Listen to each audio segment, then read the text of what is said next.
My name's Mitchell Tilbrook.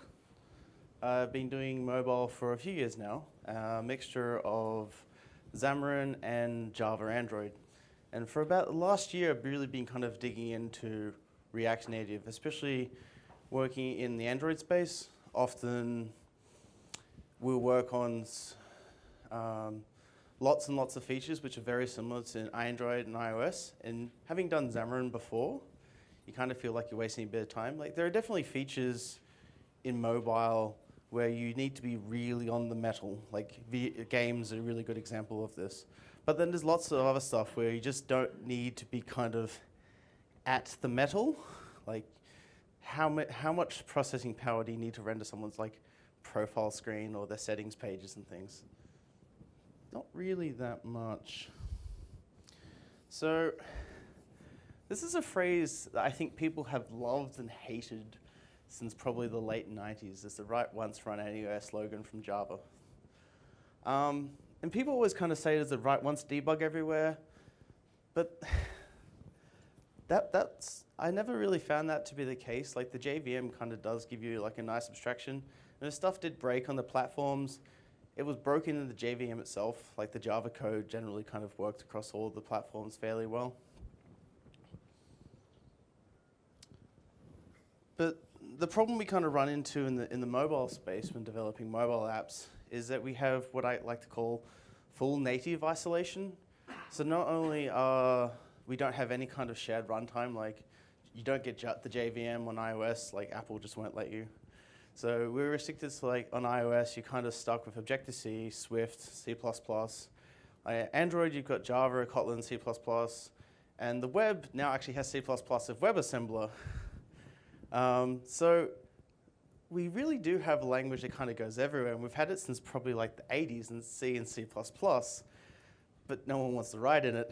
Like, it's a really powerful language, but it's also a really low-level language. There's lots of stuff that you have to do manually, and I don't know about you, but I kind of like having my high-level language that takes care of all the memory management and things for me. So we've got a few solutions which I would say are native cross-platform solutions. So we've got Xamarin, which will take .NET code, and on iOS, it'll actually compile it down to ARM code. So it's running in the same way that Objective-C does. And Objective-C talks to a C API a lot of the time. React Native is using JavaScript on the platforms and then interacting with them via a native bridge. The same with NativeScript. Flutter is just one in here that Google's working on. So Flutter is interesting in that the top three use the native UI toolkits that already exist on the platform. So they're using the native UIs. Flutter has a OpenGL rendering engine, and it's just rendering everything, its entire native UI. So if you've ever seen people talk about how they've used Unity to make apps with, I guess Flutter is kind of moving towards this idea that we have a GPU on all these devices, so why do we need to keep reinventing the UI toolkit every time? This really succinctly describes the challenge I've had with compiled cross-platform tools, whether it be C++, Xamarin. This is especially a problem in Android. And Google knows this, so they're working on it. But at the moment, if you try and build a large application, it will take several minutes. And if you're someone like Uber, a large application for them takes about 40 to 50 minutes to compile. So imagine making a code change and then having to basically go to lunch every time to see if your program will actually compile. It's not really practical. In fact, this kind of got to the point where it's taking 40 minutes consistently enough where they actually had to rewrite the build tools for Android. Fortunately, Facebook had made some headway in this, and that Facebook had already gone down this path. So Uber just had to build on top of Facebook stuff, and were able to get their compile down to a few seconds. But with languages like JavaScript, you don't have, for the most part, you don't have a compile step. You've got things like Babel, which allow you to use newer features that compiles them backwards. But the compile times in JavaScript are really quite small. So what is React? So just a really quick brief history about like what React is. So React kind of appeared in 2011 at Facebook. Originally it was actually meant to be a PHP server-side rendering framework, but then it eventually moved into a kind of what people call either isomorphic or universal rendering framework, where it's just JavaScript that you could render on the browser or on the back end. And in 2013, Facebook released React to a kind of meh response, because in React, your JavaScript and your HTML and your CSS kind of all live together. And this was so against the grain at the time that the initial release of React was met with almost hostility to a certain extent. 2015, Facebook released the React Native for their ads app that they had. So again, like this is an app where you don't need to be as close to the metal, not to say that React's not performant, but there is definitely benefits of being right against the runtime that you're targeting. And React Native is now starting to target other platforms such as Windows, Mac OS, and Ubuntu. So you can now start writing native apps, not just for the mobile platform, but for the desktop as well. So in React, everything is a component. And a component is basically a way to describe what it is that you want to be rendered.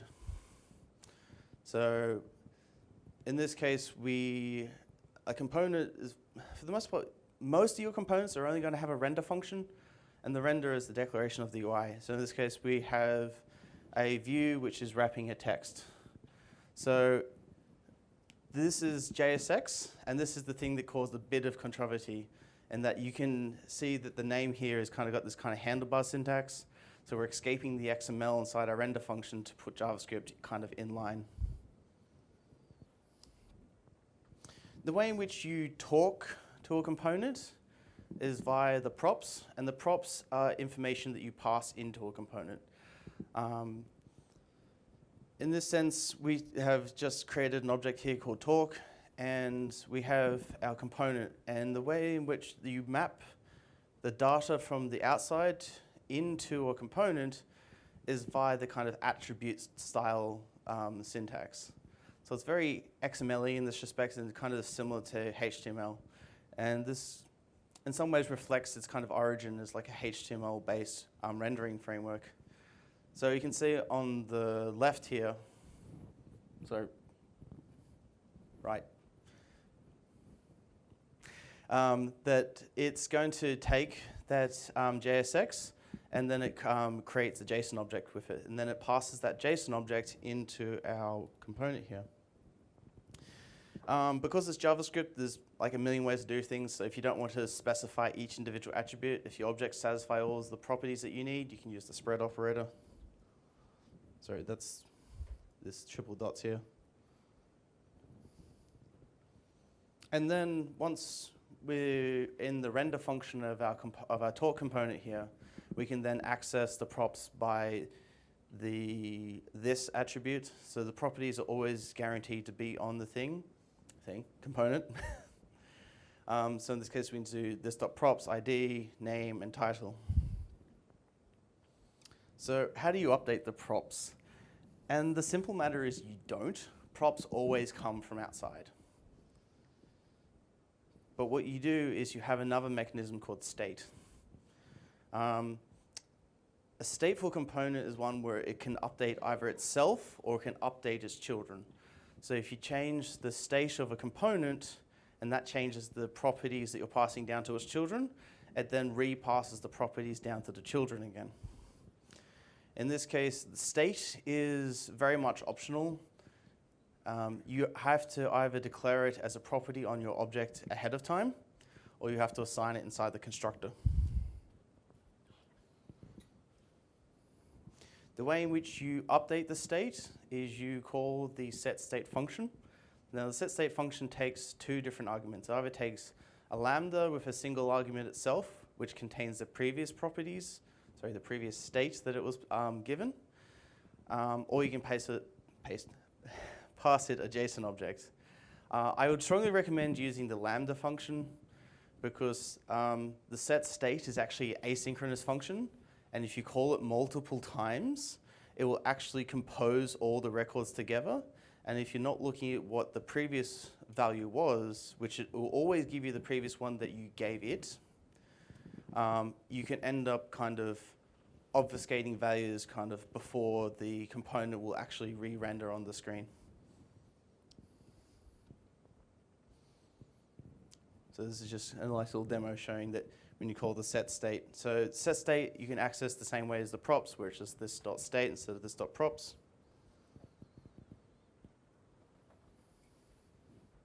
And that's the whole example together. So where would you use the props versus the state? This is something I really struggle with for a bit, and I think people struggle with a lot when they're getting into React. State, you really want to kind of be hesitant about using state, because in a React application, you're generally better off passing actions down the tree. So by an action, I mean like a click handler. So you have all your logic kind of sitting up at the root, and then you're passing the entirety of your application state down the tree. So when you want to set state, you generally want to do this in a container component. So a container component kind of defines the behavior of all its children. In a simple application, just the root itself can be the container. And everything in between is really just a component for presentation. So it's just a way of taking the data at that level, breaking it down to something that makes sense, and then rendering it to the screen and declaring what children you want. The other thing is to have, like, form elements are a good place where you want to use state. In React, this idea of unidirectional data flow is very common. And there's also the Redux framework, which allows you to add extra features to this paradigm. But it becomes a little bit expensive to kind of always go all the way up to the top. So in a form, when you want to validate the input, that's only something, that logic is only really relevant to that form input. And in that case, I would probably use what I tend to call a self-contained component, where you use the set state to update the component, and then when the validity of the component changes, then you can propagate it back up to the root. So how does React Native work? So this tends to be a question that gets asked a lot when people kind of come across React Native. We've had for a while solutions like Cordova, which use a web view and then some C bindings to then call into the framework. React doesn't actually use this. React is actually mostly native code.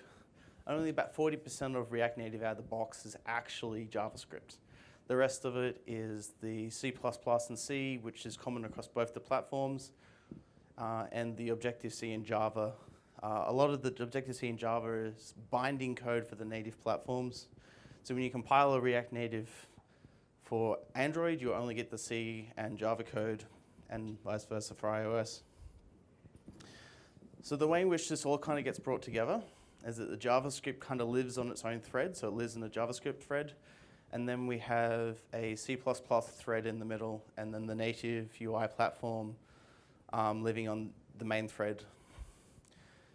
And whenever JavaScript wants to do something, so when it wants to update the UI, it will send a message across to the C++ to then communicate to the native platform that it wants to update the user interface.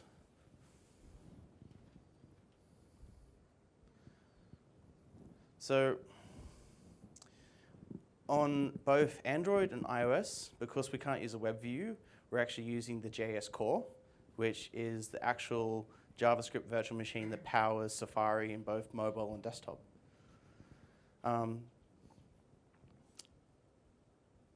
Because the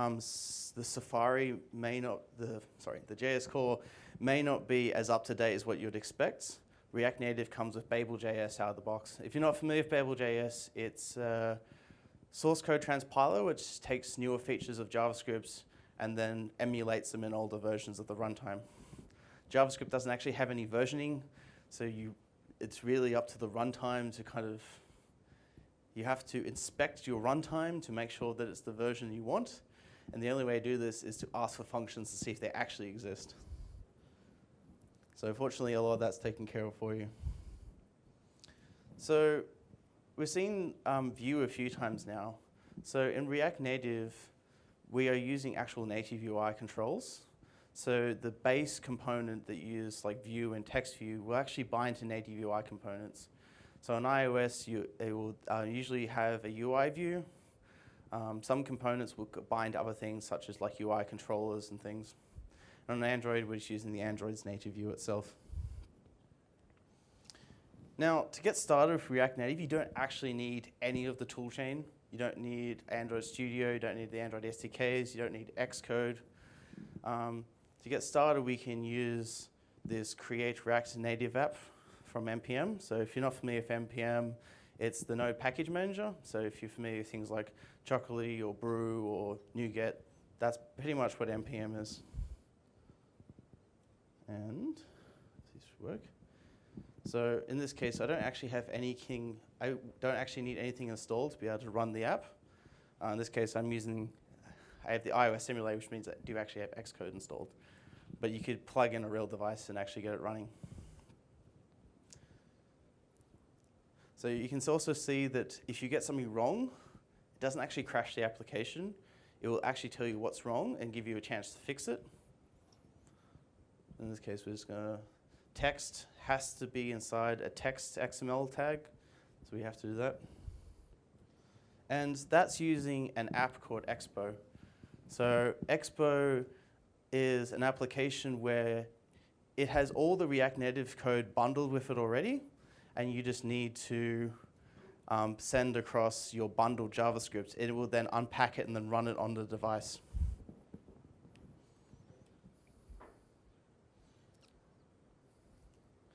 If you do want to go for the full tooling, so you want to compile the project, you need to install the React Native CLI, and that gives you all the tools you need to be able to compile a project and release it to the App Store. So Expo has its own kind of virtual app store inside the app, so you can actually release a kind of beta product without actually having to go through the entire process of going through the App Store release process. Apple's one is a little bit challenging. Google one is a lot simpler, so if you don't want to have to go through that, Expo will help you in that regard as well.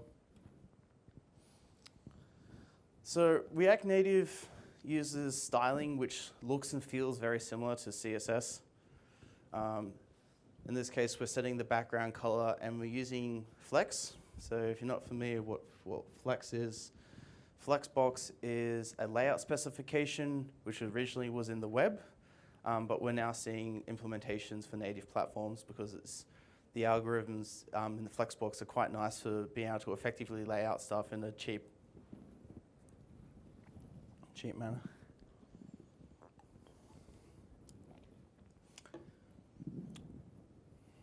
So in this case, we've got our parent component, which we're saying is a flex1. So flex1 says, I want you to fill all the available space that's available to you. And if we specify siblings with flex values as well, it will actually kind of add them all up and then give you a ratio. So in this case, we have the first one will be a 6, 2, 6, and so on. So we end up with something like this. So it's pretty powerful in terms of how you can kind of structure everything. There's a little bit of a drawback in that the style is similar to the classes. You tend to get this in CSS as well. So there's a few solutions in React for Web which try to allow you to have a much more dynamic flow. By assigning the styles, it's kind of hard. It also makes the XML a lot more difficult to read. So in which case, I strongly suggest that even though you might just begin start with React Native, install styled components because it gives you a much more flexible way of creating themes for your application. So the backtick here is a very JavaScript thing, and it's a string interpolated function. You can't Google this. It's like trying to Google Haskell symbols. Sometimes I think we need like a JavaScript kind of lookup for some of the bizarre syntax that we get. The language is becoming quite big now. The other reason I strongly recommend style components is because you can create these base themes and then you can extend them. Not only that, but it also means that when you have a style component, it actually creates a component for you on the fly. So you can now start to have much more semantic kind of XML hierarchies rather than just having nested views with style tags all over the place. You can start to have almost kind of readable kind of structure to your application. So there's two ways to do lists of data. There's actually a third way called a list view. It's kind of almost officially deprecated now. But you have a small set of data with Flexbox. You can kind of lay out things in a nice vertical manner fairly easily and cheaply. So for small sets of data for a list, I would probably choose a scroll view. If you need a much more larger set or kind of infinite scroll, the flat list and section list are the official ways to do any kind of lists. So this is just how we can use a flat list. The API is fairly simple. We have a render function, and then we just give it some data. Now, React Native doesn't actually come with navigation out of the box. It comes with no navigation out of the box. This kind of goes back to the kind of ideal that, especially on the web, React is a library, not a framework. So everything is kind of a choose your own adventure in React. And this is also true in React Native. In fact, when I started learning React, this exact thing happened to me. About 6 months into my journey, they changed the official third-party navigation library. And there's not just one of them, there's a few of them.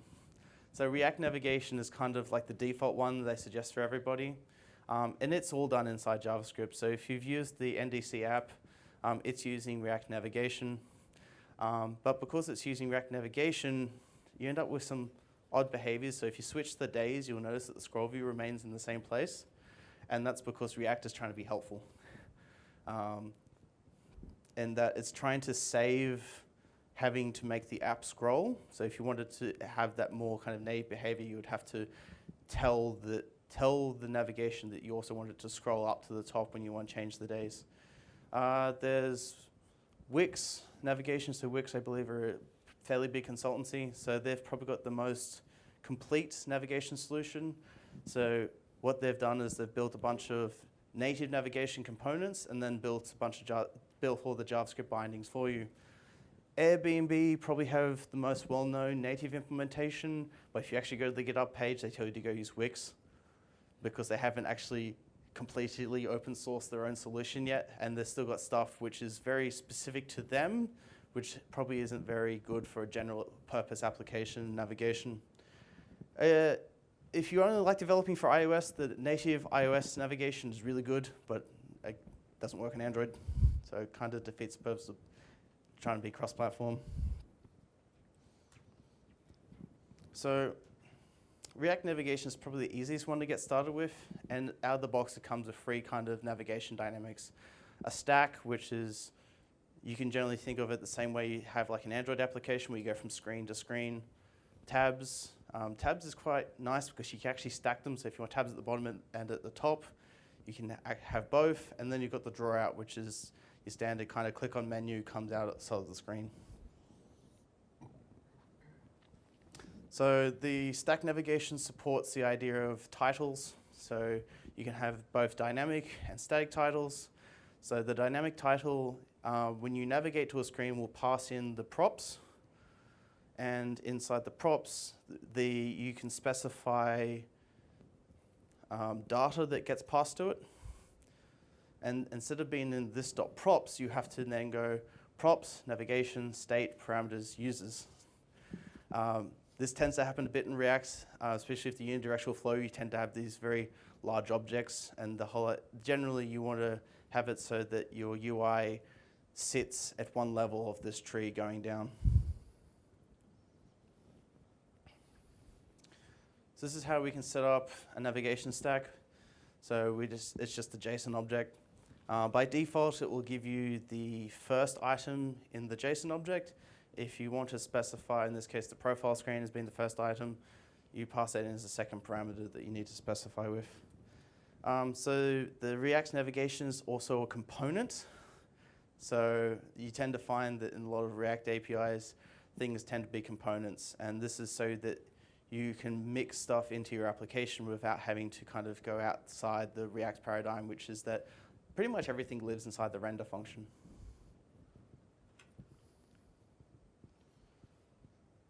So if you want to go back, again, that's on the props object.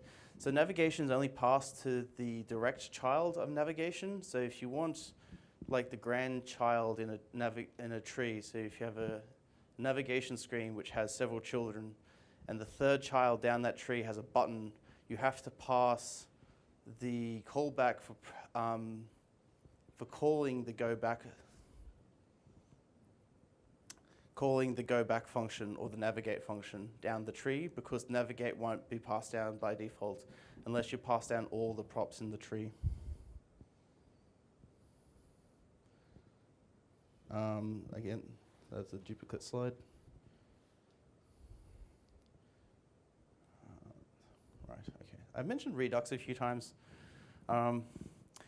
Redux is a very nice implementation of a state management system in the unidirectional data flow kind of management. But it also tends to be incredibly verbose, because what it effectively means is that because in the unidirectional data flow you have all your data at the root, you also have to have all the actions that can possibly happen at the root, which means for every possible action your application has, you basically end up with these giant switch statements throughout your application.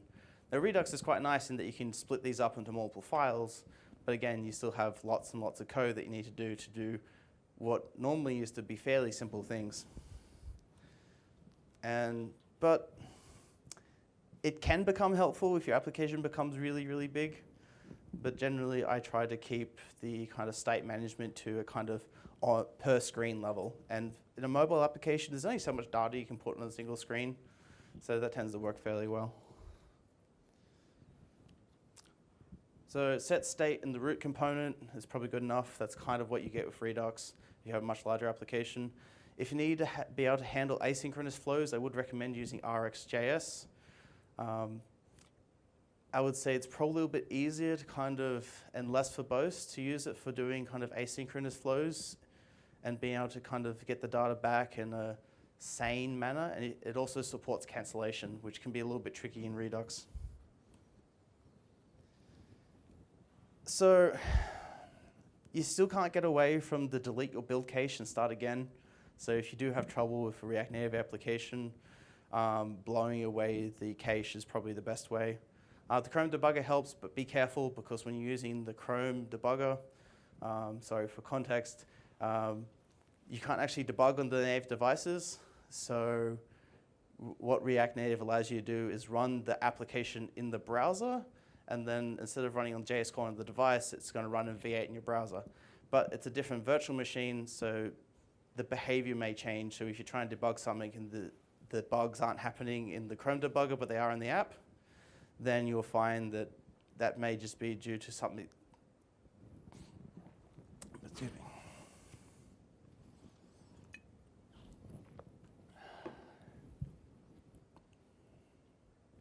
Right. So I've been talking a bit about the kind of greenfield experience that you get with React Native. For the most part, React and React Native is fairly simple. Like navigation is pretty tricky, state management is a bit hard. But you don't have to start from the ground up again in React Native. In React Native, you can actually take just a single part of your screen and have that just be a React Native component. So in this case, I'm just going to use like a simple Android application. And to get started, we just need to make a package.json. And then we just need to set up the start script, which is going to, the start script is just going to package up all the JavaScript for us. Install React and React Native, and then we just need to configure it inside the Android project. I have this in here because I actually ran into a slight bug where it was installing the wrong binaries in the node modules. So if I specified the exact version of React Native that I wanted, it would actually go up to the internet and pull down the correct version. And again, we just need to tell the Android build tools where the JavaScript lives. The way in which we kind of tell the Android where our components are is by a string name. So in this case, we're just going to have a component which we're going to call counter, and then we're just going to register it with the React Native application. Then we need to create the React Native Instance Manager. So this is the thing that runs the JavaScript virtual machine on the device for us. So the packages is probably the most important thing. So these are all the native dependencies that we want for the application. The rest of this is kind of just boilerplate that we need to do. Then we need to create a view in Android. So this is just a kind of a layout where we want to have React be rendered into. And now, I actually had this working earlier. Where are you? Right, so this is a little application. So in this case, it's got this button here, and I'm just switching out the views natively. So if you go to Android Studio,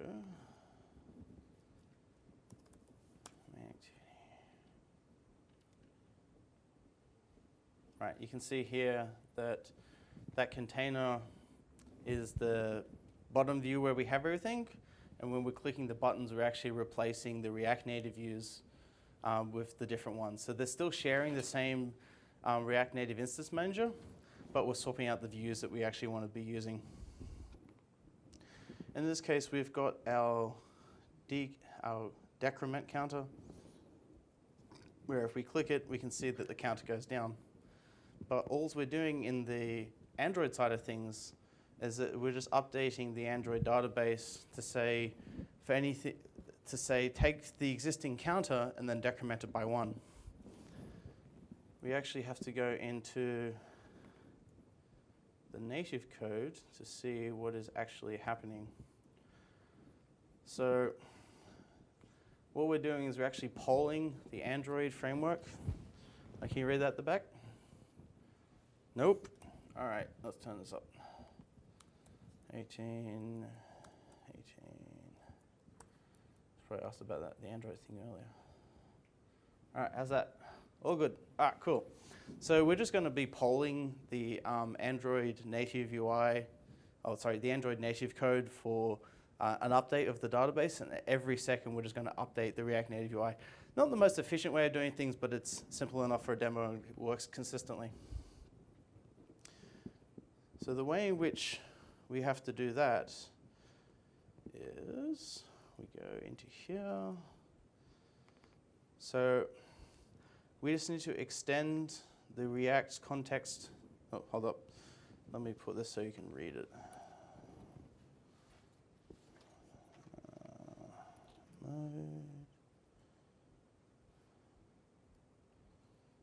Into presentation mode. That's much better. All right, so we just need to extend the React Native base context Java module, and then we just need to override 2 methods. Well, we need to override one method, which is to give it a name. And when we go back to the JavaScript, we can see that the native modules has an object on it called mtCounterModule. So that's just here. So everything's kind of connected by strings because we're crossing a runtime. There's not really anything else you can really use. And then we just need to have this annotation which adds a method to our module, in which case we're accepting a callback, we're reading the value from the native Android database, and then we're giving the callback the value, so that when this callback does fire, we're just going to update the state with the new counter value.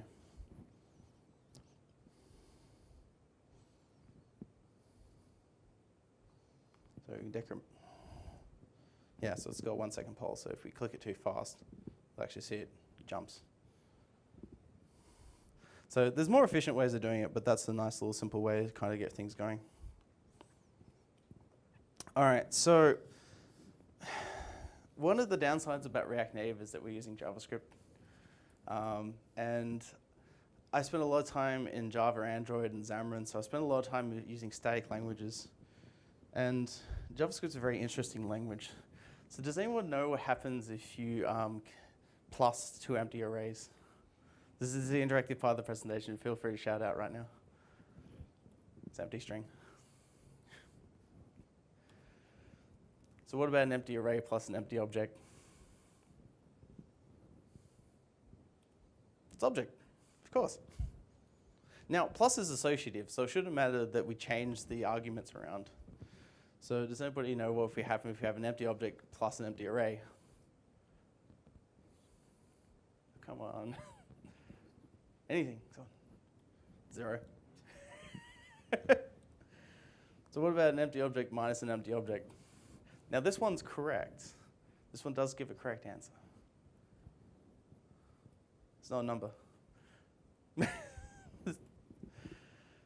And then we get things like this, where like we're comparing, true is equal to any string which it contains some data. So if it was true wouldn't be empty to an equal empty string.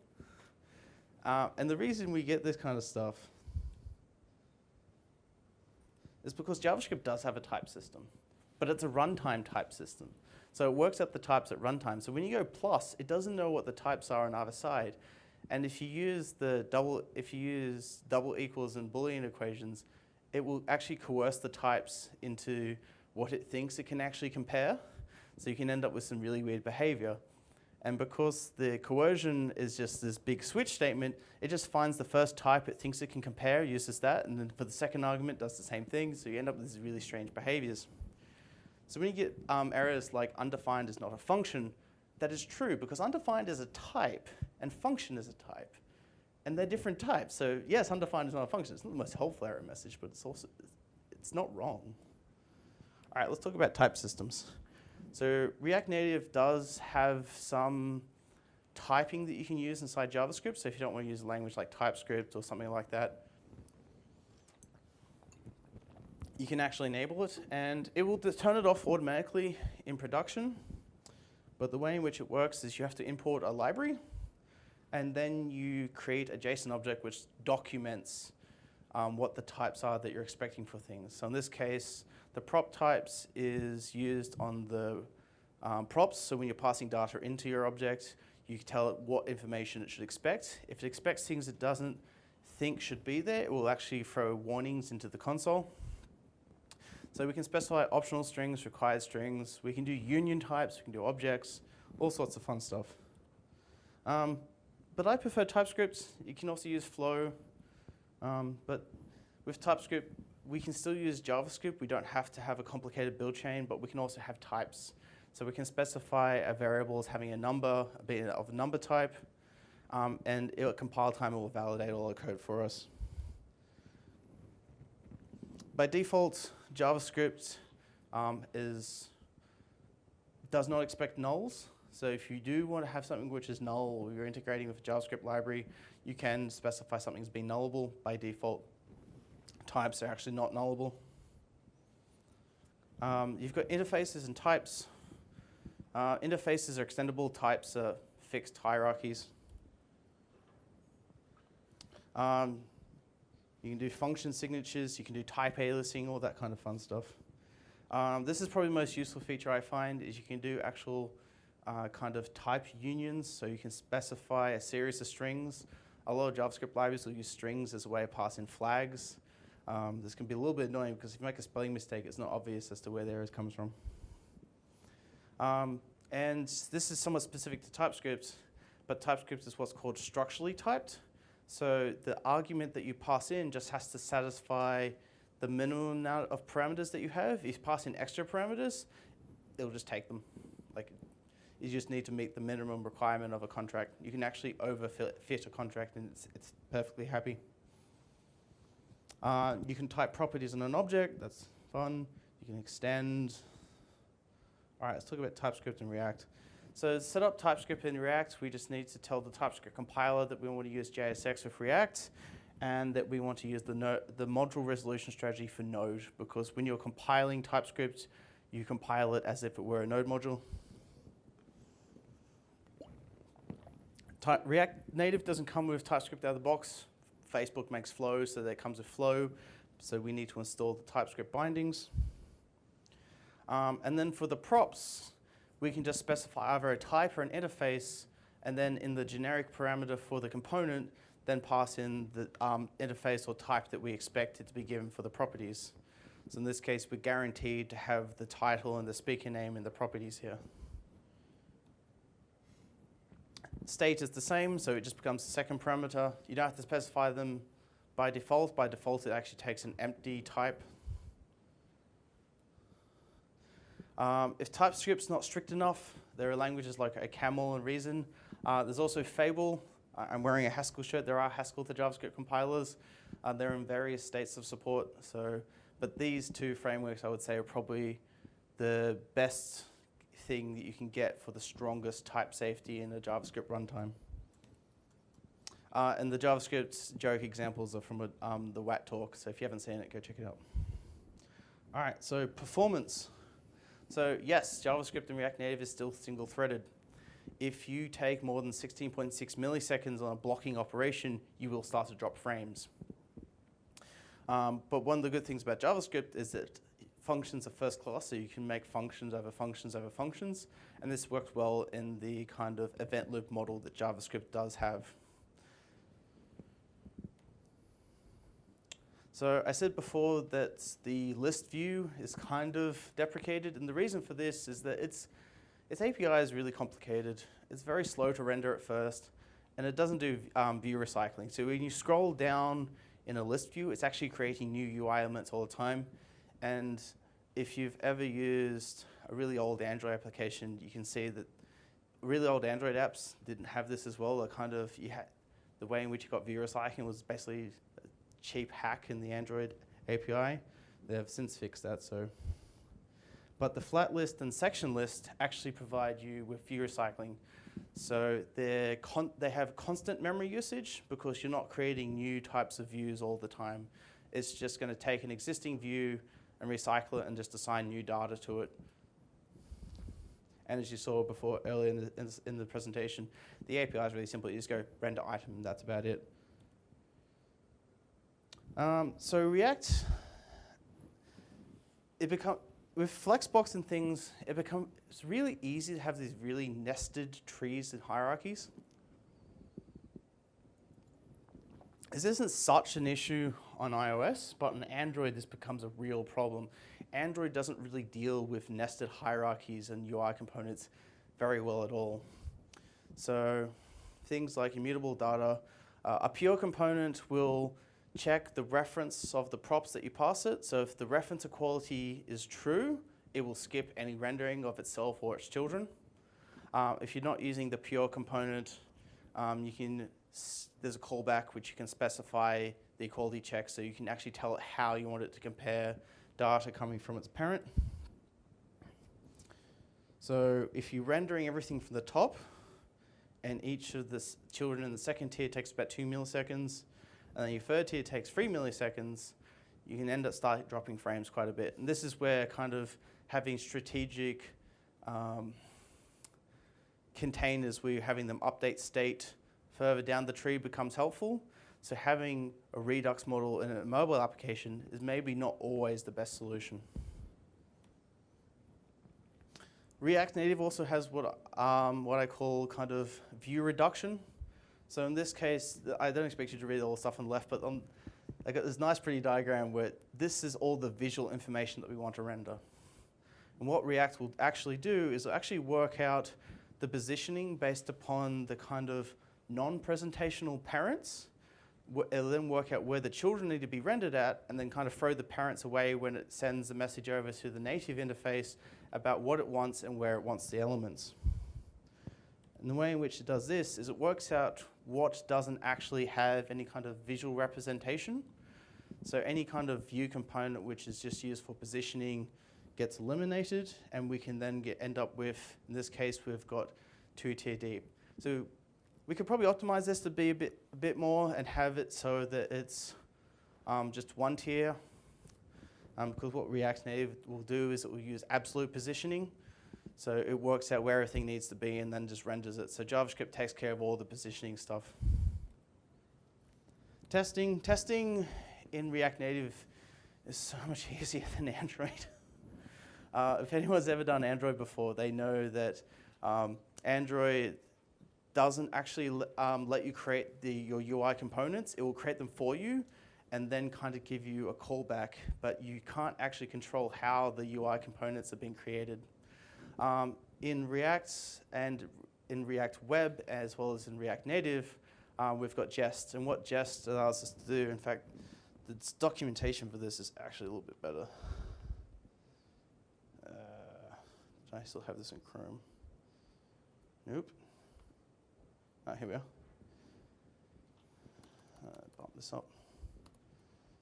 So again, because React, everything is a library, we just import the library. Let's just make this full screen. So this is our little component here. And the way in which you test it is you have it take it to a JSON, and then you have it save that tree for the first time. So if you have any kind of Boolean operations, it will kind of evaluate them and work out what the difference in the trees will be. And then the output of this is all the kind of inline information that you would expect. It's like a little diagram further down. Yeah, anyway. So it's quite nice in that you can kind of render out what you expect your application to be the first time, and then sequential changes to your code, you can then compare the trees against it. So if you're changing the application in some way, Jest will then tell you that the application structure has changed fundamentally between releases. The only other, so now for a quick demo, I think. Let's see. All right, so I've got these slides here. So one thing which I kind of showed earlier, let me turn off this. The annoying things about React is that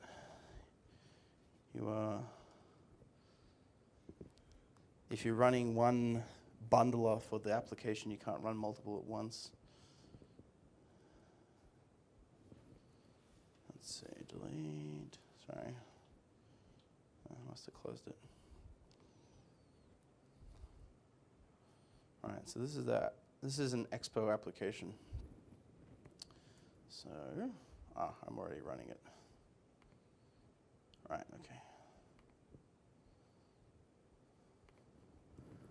So now if we go across to here. So by default, we can actually manually reload the application every time. But, oh, no, wrong shortcut.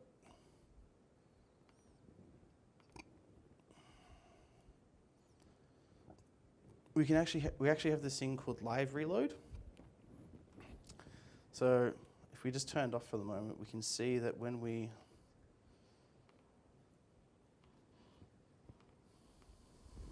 change the application, nothing happens. But if we enable live reload, every time we save the file, we'll actually update our application. So both this and the fact that for the most part we don't have a compile step means you can kind of get really far with an idea for an application without having to spend lots of time setting up tooling or kind of learning too much of like the weird things about iOS and Android at the same time.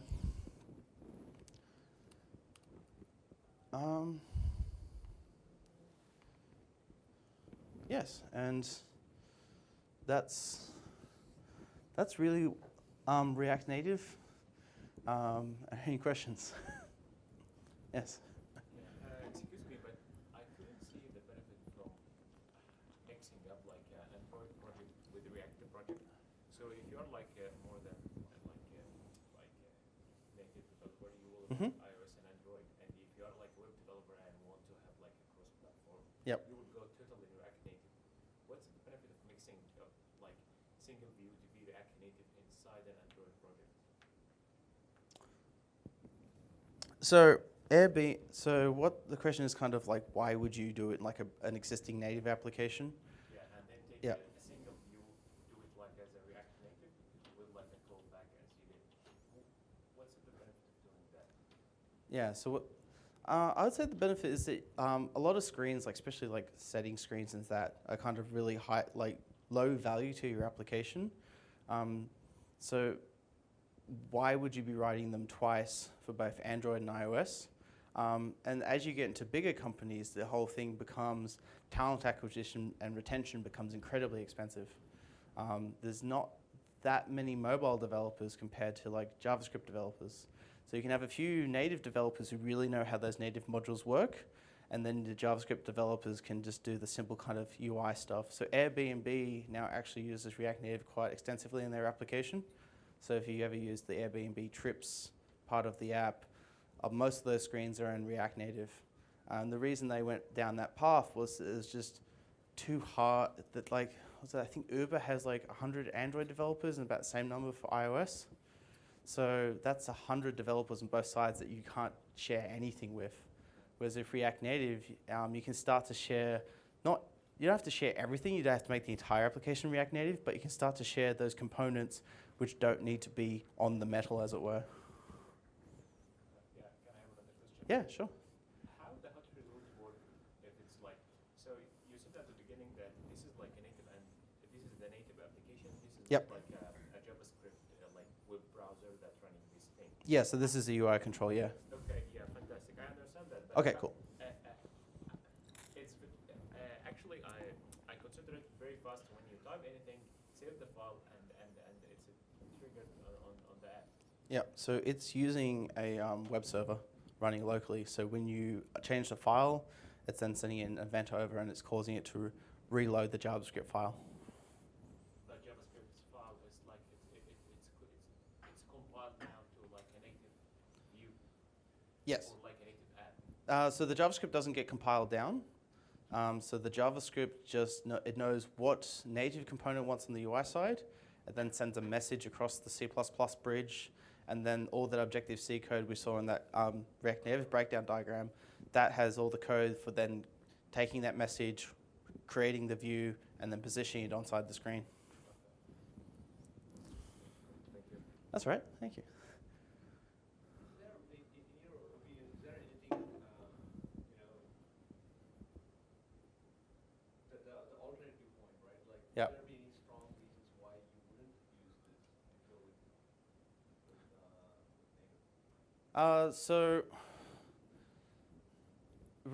So JavaScript's still single-threaded, so it's really good if you're I/O bound, but if you're CPU bound on any kind of thing, it's really not suitable. But the good thing is, like, because of React Native, you can kind of mix and match. So you can have a native view inside a React view inside a native view inside a React view.